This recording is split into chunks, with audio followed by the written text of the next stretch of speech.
पूरा दिन काम करती रहती थी। मरियम खेती से जुड़े काम भी करती थी और साथ ही साथ घर के सभी काम भी करती थी। भले ही विंस और मरियम पति पत्नी थे, लेकिन इनके बीच प्यार नहीं था। विंस मरियम के साथ इसलिए रह रहा था क्योंकि मरियम घर के काम भी करती थी और खेती में भी मदद करती थी। मरियम विंस के साथ इसलिए रह रही थी क्योंकि विंस के पास काफी पैसा था। ऐसे ही एक दिन मरियम एक हादसे का शिकार होकर मर जाती है। मरियम की मौत के बाद विंस को ही घर के काम करने पड़ रहे थे। वो पूरा दिन घर के काम करता और रात को खेत में भी काम करता। इतना काम उसे अकेले ही करना पड़ रहा था, जिस कारण वो पूरी तरह टूट सा गया था। ऐसे ही एक दिन उसे शादी करवाने वाली एजेंसी का विज्ञापन मिलता है। वो जल्दी ही एजेंसी में आता है। ये एजेंसी जूलिया नाम की लेडी चलाती थी। विंस उसे बताता है कि मुझे ऐसी लेडी से शादी करनी है जो घर के कामों के साथ साथ खेती में भी मदद कर सके। उसकी बात सुनकर जूलिया कहती है कि इतना काम ज्यादा उम्र वाली लेडी नहीं कर सकती। अगर तुम इतना काम करवाना चाहते हो तो मैं तुम्हें एक गरीब देश में ले चलती हूँ। उस देश की लड़कियाँ पैसों के लिए कुछ भी कर सकती हैं। जूलिया की बात सुनकर विंस सोच में पड़ गया। जूलिया उसे कई लड़कियों की रिकॉर्डिंग दिखाती है। रिकॉर्डिंग में गरीब देश की लड़कियां दिख रही थीं।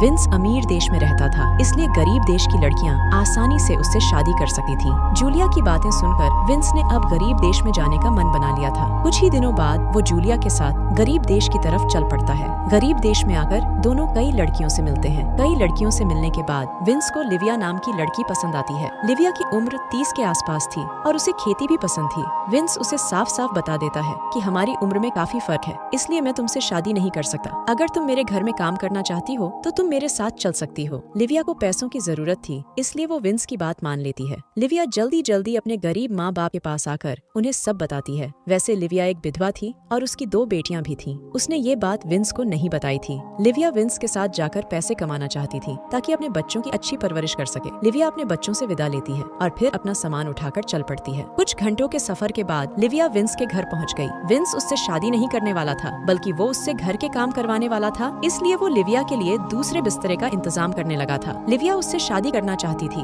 ताकि विंस की मौत के बाद सब कुछ उसका हो जाए। विंस उससे ज्यादा बात नहीं करता और फिर दोनों अपने अपने कमरे में सोने चले जाते हैं। अगले दिन विंस अपने खेत में काम कर रहा था और इसी बीच लिविया उसके लिए खाना बनाकर लाती है। विंस जब उसका बनाया खाना देखता है तो उसे वो पसंद नहीं आता। वो लिविया को बताने लगता है कि मुझे कैसा खाना पसंद है। लिविया उसे एक बार खाना चखने को कहती है। विंस जब उसका बनाया खाना खाता है तो उसे वो बेहद पसंद आता है। इसके बाद विंस उसे घर के बाकी काम समझाने लगता है। लिविया उसके करीब आने की हर कोशिश कर रही थी, लेकिन विंस उसकी तरफ ध्यान नहीं दे रहा था। रात को विंस उसे एक होटल में लाता है। यहाँ दोनों बैठकर खाना खाने लगते हैं। विंस उसे होटल में इसलिए लेकर आया था ताकि वो लिविया को कई तरह का खाना खिला सके और फिर लिविया वैसा ही खाना उसके लिए बनाया करे। अगली सुबह लिविया घर के सभी काम करने लगी। वो विंस के घर को खुद का घर ही मानने लगी थी। कुछ दिनों बाद विंस अपना खरगोश लेकर एक मुकाबले में आता है और उसके साथ लिविया भी थी। इस मुकाबले में जिसका खरगोश सबसे खूबसूरत होगा वही मुकाबला जीतेगा। मुकाबले में कई लोग हिस्सा ले रहे थे। मुकाबले वाली जगह पर कुछ लड़के भी थे और वो लिविया के पास आकर उसकी खूबसूरती की तारीफ करने लगे थे।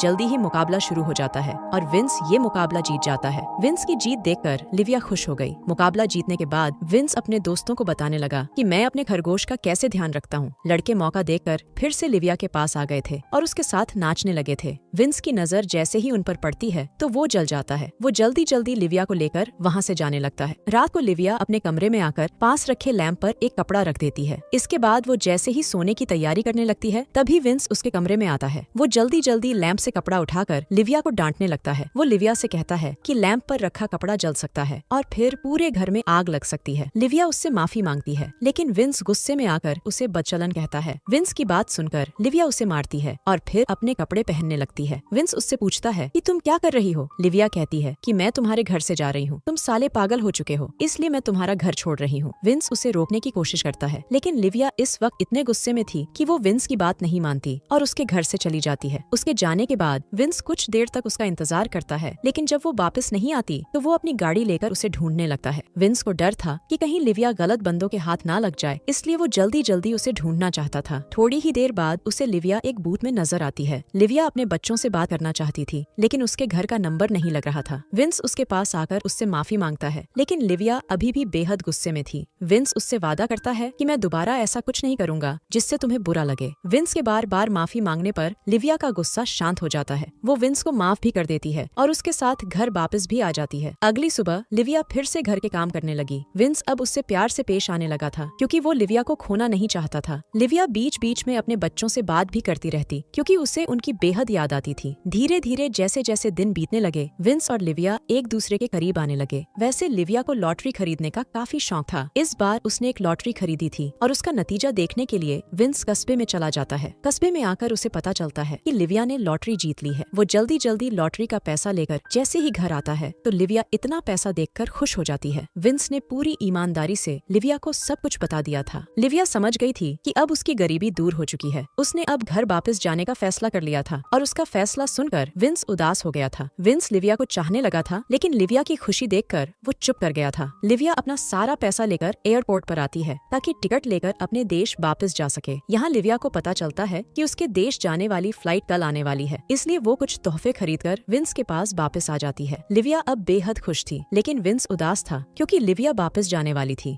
रात होते ही विंस लिविया से अपने प्यार का इजहार करता है जिसे सुनकर लिविया भी खुश हो जाती है। दोनों के बीच उम्र का फर्क था लेकिन फिर भी दोनों एक दूसरे से प्यार करते थे। लिविया भी अब वापस नहीं जाना चाहती थी लेकिन बच्चों के कारण वो मजबूर थी। उसने विंस को अपने बच्चों के बारे में बता दिया जिसे सुनकर विंस उस पर बिल्कुल भी गुस्सा नहीं करता बल्कि सुबह होते ही उसे एयरपोर्ट पर ले आता है ताकि लिविया अपने बच्चों के पास जा सके। कुछ घंटों के सफर के बाद लिविया अपने घर पहुंच जाती है। ऐसे ही धीरे धीरे दिन बीतने लगे। विंस की जिंदगी उदासी से भर गई थी क्योंकि वो लिविया को याद करता रहता था। वो अपनी उदासी दूर करने की काफी कोशिश भी करता लेकिन फिर भी वो सफल नहीं हो पा रहा था। विंस के दोस्त समझ गए थे कि विंस लिविया को याद करता है इसलिए वो उदास रहता है। उधर लिविया का भी यही हाल था, वो भी विंस को याद करती रहती थी। धीरे धीरे जैसे जैसे दिन बीतने लगे विंस का स्वभाव चिड़चिड़ा सा होने लगा। वो छोटी छोटी बातों पर लोगों से बहस करने लगा था। उधर लिविया भले ही अपने बच्चों के साथ थी लेकिन वो भी काफी चिड़चिड़ी हो गई थी। ऐसे ही एक दिन उसकी एक दोस्त उसे विंस के पास चले जाने को कहती है। लिविया विंस के पास तो जाना चाहती थी लेकिन अपने बच्चों के बारे में सोचकर चुप कर जाती थी। कुछ दिनों बाद विंस अपने काम कर रहा था। वो वही सब काम कर रहा था जो वो रोज किया करता था। खेत में काम करते करते उसकी नजर एक बच्ची पर पड़ती है। वो जल्दी जल्दी बच्ची के पास आकर उसका नाम पूछता है। ये बच्ची लिविया की थी। इसी बीच विंस कुछ देखकर हैरान हो गया क्योंकि उसकी नजर पीछे खड़ी लिविया पर पड़ गई थी। लिविया वापस आ गई थी और अपने बच्चों को भी साथ ले आई थी। विंस और लिविया एक दूसरे को देखकर खुश हो गए थे। कहानी के आखिर में दोनों खुशी खुशी रहने लगते हैं और एक दूसरे को खूब प्यार करते